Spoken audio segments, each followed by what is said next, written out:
Two friends, $1 million franchise. The betrayal nobody saw coming. The numbers came in on a Tuesday morning, and nobody at the managerial level questioned them. That was the first problem in the fast food industry. Store performance metrics are the closest thing to a heartbeat. They were a hamburger and French fries company, maybe the most competitive niche in the convenience food industry.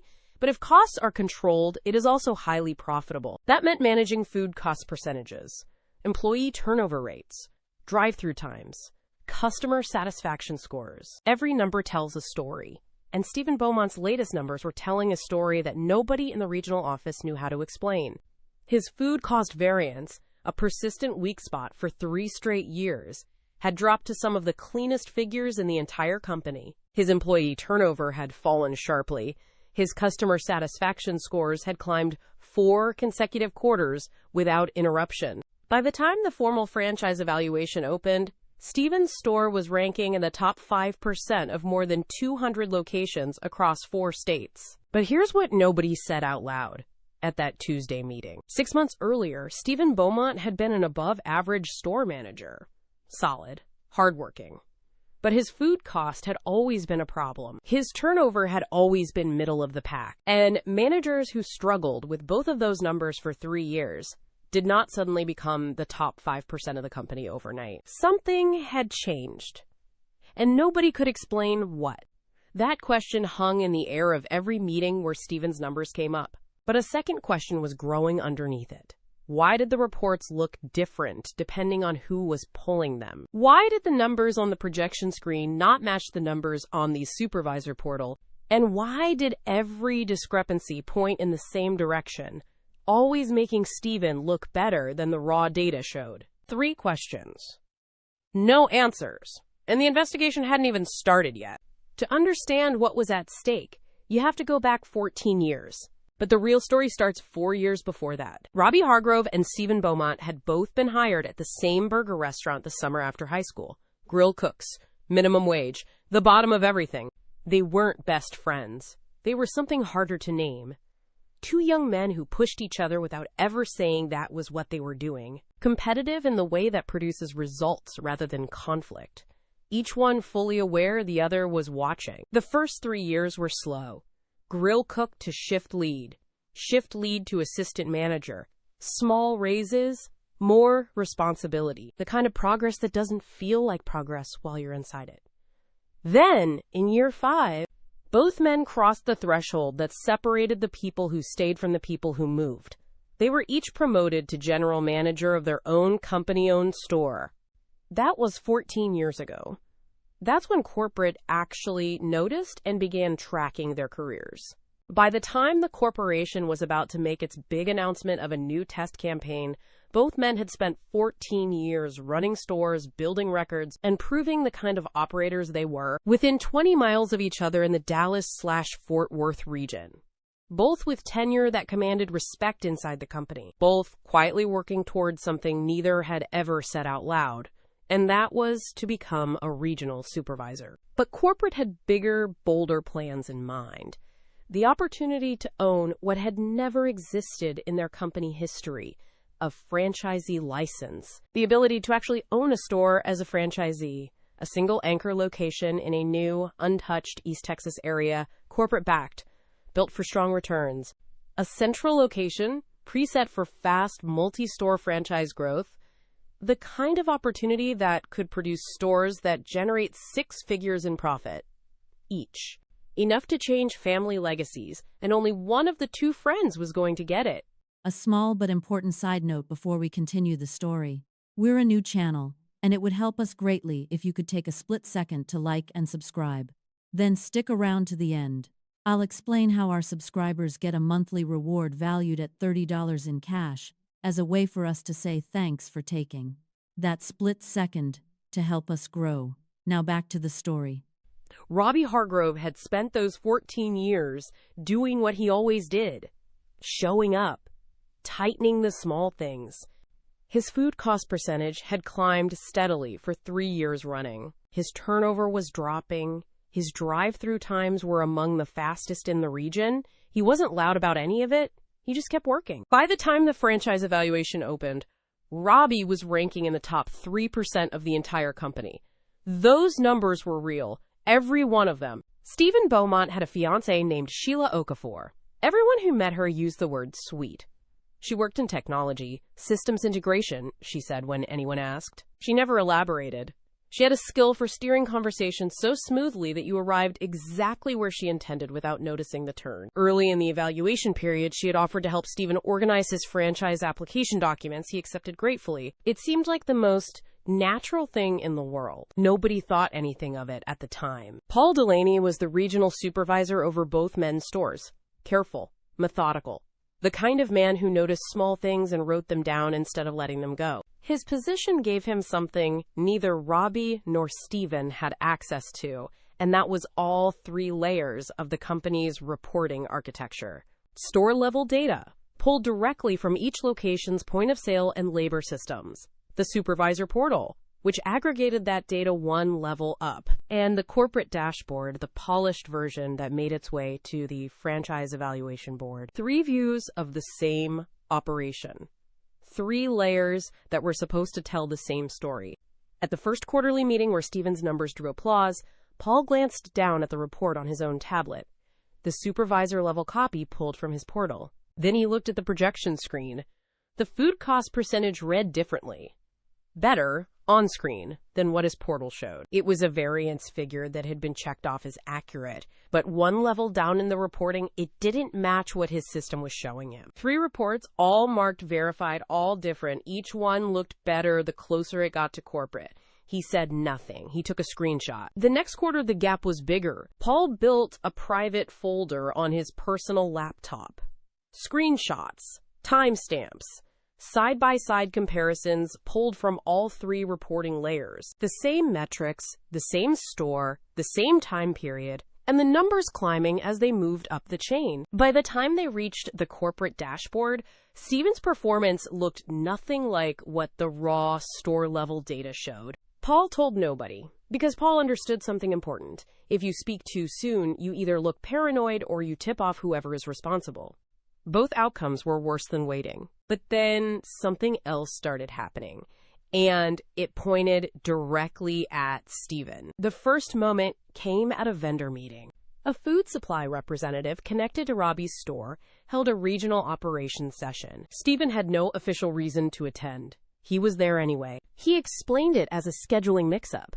A calendar invitation had come through what looked like a regional office address, but that explanation only went so far, because Stephen didn't just show up and sit quietly in the back. He introduced himself to the district-level contacts in the room.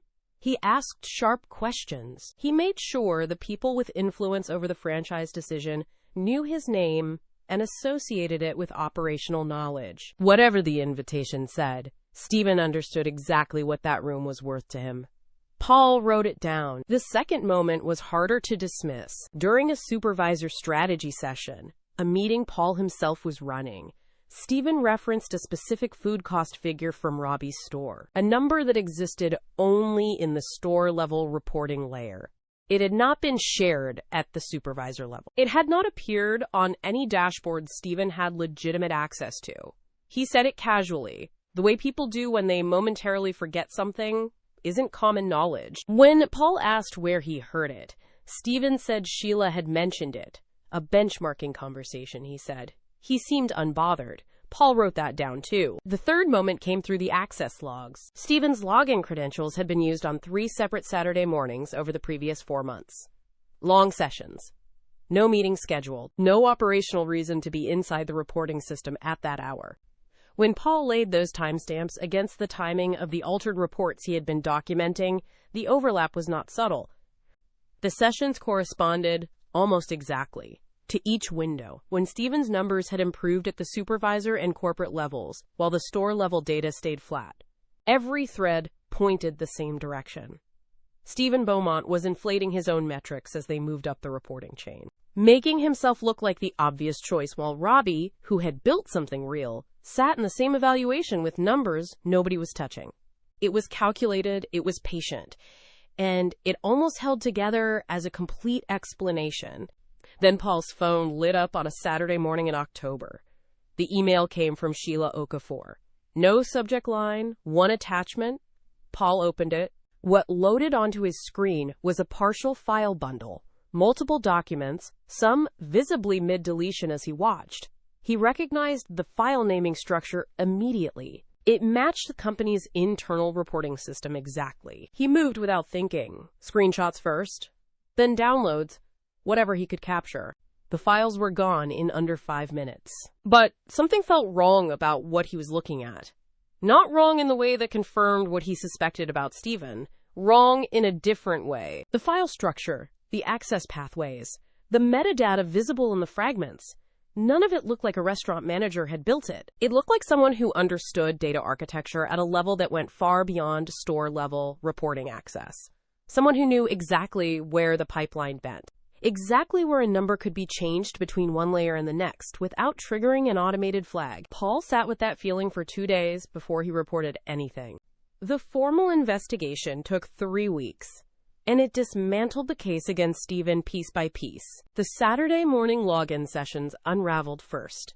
A VPN had been used, a routing layer that masked the true origin of the sessions. Stephen did not use a VPN. His company's device had no VPN software installed. His home router logs showed no activity, matching a single flagged timestamp. Someone had his credentials. Vendor meeting invitations were traced next. Each one had originated from a private email domain built to resemble a corporate regional address. Stephen had received what looked like official scheduling, showed up as expected, and had no mechanism to know the invitations weren't real. He hadn't been positioning himself. Strip away the planted evidence, and Stephen Beaumont had done nothing wrong. Every trail converged on one source, a contractor account created 2 years earlier during a systems integration project. A project that had given its operator deep access to configure the reporting pipeline, the exact system responsible for moving store performance data from supervisor review into the corporate database. The exact data seam that Paul had been watching numbers change. Sheila Okafor's account. Her credentials had never been fully deactivated when the contract ended. The access had sat dormant for 2 years. She had known it was there the entire time. Here is what Sheila understood that no one else had thought to calculate. She had spent years watching Stephen work. She admired his discipline. She also knew that Robbie Hargrove was genuinely good. Good enough that a fair evaluation might not go Stephen's way. She knew something else about how corporate decisions moved under pressure. They collapsed toward focusing primarily on the obvious. If Stephen became an overwhelming frontrunner, the board would face a problem. Turn away a man with 14 years of documented service and a competitor with numbers this strong? The optics would be difficult. A second location might be justified. Might. She wasn't guaranteeing an outcome. She was engineering favorable conditions for one. But the deeper calculation was something colder. He had worked extremely hard. And she deserved this opportunity, she had decided. He would never know the foundation had been shaped for him in advance. He would be grateful without understanding what he was grateful for. And Sheila would stand beside him, his wife, his partner, holding the quiet knowledge of what she had built underneath everything. Access to a much higher financial future. None of the accountability. She didn't want a partner who won. She wanted a partner whose win belonged to her in ways he would never fully see. The detail that landed hardest, once the picture was clear, was something Stephen had mentioned early in the evaluation period. Casually. Almost a joke. He said Sheila already had a decorator picked out for the franchise office. He laughed when he said it. She had never been waiting to see how this turned out. She had already decided. The board met after the investigation concluded and faced a decision with no clean precedent. Robbie's record was exactly what it had always been. Real. Consistent. Top 3% built on actual operational decisions made inside his store over time. Nobody had touched his numbers. Nobody had needed to. Stephen's record, examined honestly, with every planted metric stripped away, showed what 14 years of disciplined work looked like on its own terms. Not spectacular, but strong, reliable, always profitable. A manager who had never needed anyone to manufacture his results, and whose results, it turned out, stood up on their own once the frame around them was removed. The board was not obligated to create a second franchise. The test campaign had budgeted for one. But tenure mattered. Work ethic mattered. 14 years of consistent profitability mattered. The totality of what each man had actually built, without assistance, without interference, without anyone shaping the ground beneath them, mattered. They made the case for a second location. Both stores were positioned to be profitable and stay profitable. That was the bottom line, and that was what rapid franchise expansion was all about. Taking everything into account, they approved the second franchise in the company's history. Oddly enough, it seemed it would have come about without Shalia's immoral interference. Robbie received the anchor slot on the strength of his real record. Stephen received the second test territory, not as consolation, but as the board's conclusion that his body of work represented exactly the kind of operator the campaign needed to grow into something real. The expectation was straightforward. Open the store, get profitable, open another, repeat the process until every wrinkle in the franchisee division was tightened down into reliable returns, no matter where a new franchise store opened. Both men signed. Sheila faced civil liability for the unauthorized credential use and the falsification of corporate data. When Stephen confronted her after the investigation, the warmth that everyone had always associated with her was nowhere in the room. She was angry. She told him she had done what was necessary to make him a better man, a man worthy of marrying. Stephen listened. Then he left. The conversation lasted less than 10 minutes. Their relationship ended the same day.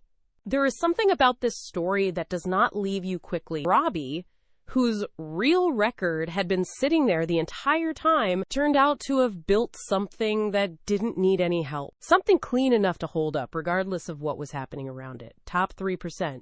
Earned his. 2 new restaurants in East Texas are open right now, profitable, because of the proven leadership of 2 men who started at the same burger grill 18 years ago. Both running. Both earning, both sitting on ground that actually belongs to the men whose names are above the door. 2 boys who became operators, patient and eager in equal measure, building toward their second location, their third, and everything they once imagined was possible back when they were still just learning how to flip a burger. If you enjoyed the episode and want to get the next story the moment it is uploaded, then consider subscribing to our priority email notification list. The YouTube algorithm isn't perfect and not everyone get the new video alerts. That's why we reach out to all of our priority subscribers directly so you'll get notified first. The link is in the description below. Thanks for watching.